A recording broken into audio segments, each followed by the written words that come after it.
In the previous video, we covered all the different types of side hustles there are to increase your income, give your income a little boost. You've also learned strategies to build your income and keep track of your own personal expenses. Now in this video, we'll be putting together all of what we learned so far to create what are called SMART financial goals. Now when we say SMART, we're referring to the 5 different principles that will help us in creating our financial goals. And these are listed next. In creating a SMART financial goal, we need these 5 specific things, right? First of all, we need to have our financial goal be specific. Next, we want to make sure that it's measurable. We also want to make sure that it's achievable, attainable, as well as relevant, realistic, and also we want to make sure that our SMART goal is timely or time-bound. Now, to start off creating a financial goal, the first step is to define what is that goal. Be specific, right? Ask yourself, what do you want to achieve financially? Do you want to have an emergency savings fund? Maybe you want to travel, or maybe you just want to live on less. The possibilities of your financial goals are endless, but make sure that it's something that speaks to you on a personal level, because if it's something personal, you'll be able to achieve it a lot easier because you'll want to do it. Up next, here are some examples of some specific financial goals. So maybe you want to purchase a home, or maybe you want to live on less, like I said before, right? Maybe you want to travel. There's also things like reducing debt. So this can pertain to credit card debt. This could also pertain to student loan debt, right? And then there's also improving your credit score. And this one's especially important since your credit score affects a lot of things, right? Like purchasing that home, right?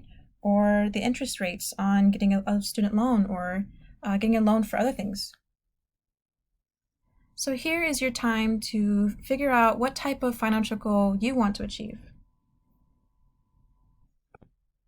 Now, once you specify what kind of financial goal you want to achieve, let's figure out some other things. So number 1, let's figure out how measurable it is, and let's figure out the time frame, right? Are you looking to achieve something that's long-term, short-term, or short-term? How will you know when you've reached your goal, right? Will it take you a matter of months, weeks, years to achieve your goal? What kind of increments are we talking about? For instance, let's say you want to create an emergency fund. Here I've set up a cute little piggy that has emergency fund on it with some money all around it. And for the emergency fund, let's say that you want to save $1,000, right? And with that $1,000, you want to save it within 10 months. So we started off with our SMART goal. It's specific, right? And it's also measurable because we want to save $1,000 in an emergency fund, and it's going to be within 10 months. However, let's do the math real quick. If we divide $1,000 into 10 months, that means we would have to potentially save up to $100 a month, okay? So basically $100 a month to achieve this within 10 months. And while this seems like a specific and measurable goal, we also need to take into account the other couple of principles of the SMART goal. So is it achievable? Also, is it relevant and realistic? Okay. And as a college student, is $100 a month really a realistic and achievable financial goal? And when you look at it, that number is kind of scary. And especially if you look at all of the expenses that a student has to deal with. There's tuition, student loans, all of the school supplies, including textbooks, and then feeding yourself, housing yourself.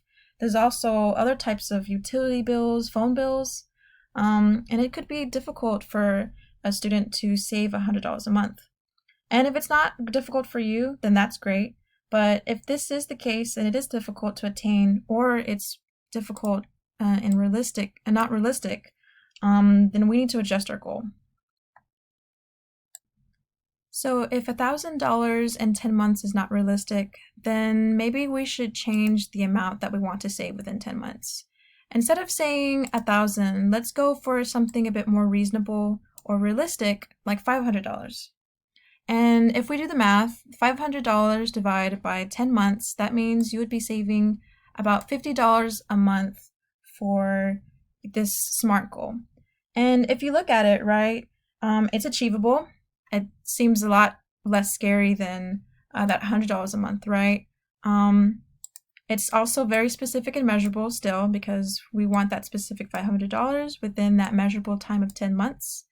And it's achievable and realistic because $50 a month doesn't seem as scary, especially if you put it in the perspective of if you get paid every 2 weeks, right? Then each paycheck you can take about 25 bucks out, and then 25 bucks times 2, so twice a month, that's 50 bucks a month. And then after 10 months, bam, you have that $500 emergency savings fund.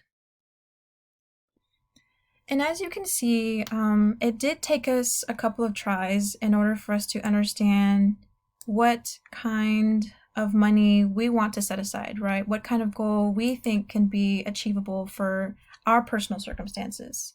And it's always important to understand that you might not get that perfect financial goal the first time, but it's always suggested that you go back, look at what fits your personal finances, especially when you're looking at your budget, and find something, curate something that is definitely individualized to you. So let's get back to our list of principles that help define a SMART goal. Now that we have a financial goal, which is actually this example right here, right? In 10 months, I will have an emergency savings account with $500 by saving $50 per month. And we can see here that number one, it is definitely specific, right? And that we want to save that $500. And it's also measurable and timely, in that we're measuring it by $50 a month.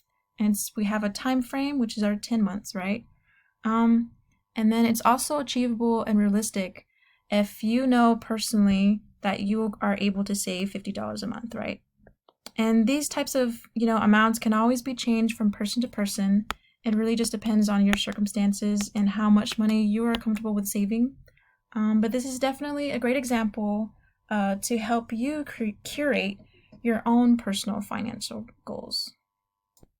And here at the Student Money Management Office, we want to encourage all ACC students to create a financial goal that will help you in your future, right? It's important to define and write down your goals in general. And so when we're applying that to financial circumstances, there really is not much of a difference. That is why I want to end this video rather open-ended, in that I want to pose this question to you. What is your financial future look like, right? What do you want it to look like? And in order to really understand, as you can see, there's some numbers here, 1, 2, and 3. I would like you to encourage you to take a moment to write down your 3 financial goals, what you want to achieve, and remember to make them SMART, right? Follow the guidelines that we have listed here for you. It should be pretty easy now that we've gone through all the steps. And remember, these types of things right here, this is definitely all for you. So for number 1, it really is just any type of financial goal. It could be a long-term, short-term, pie in the sky.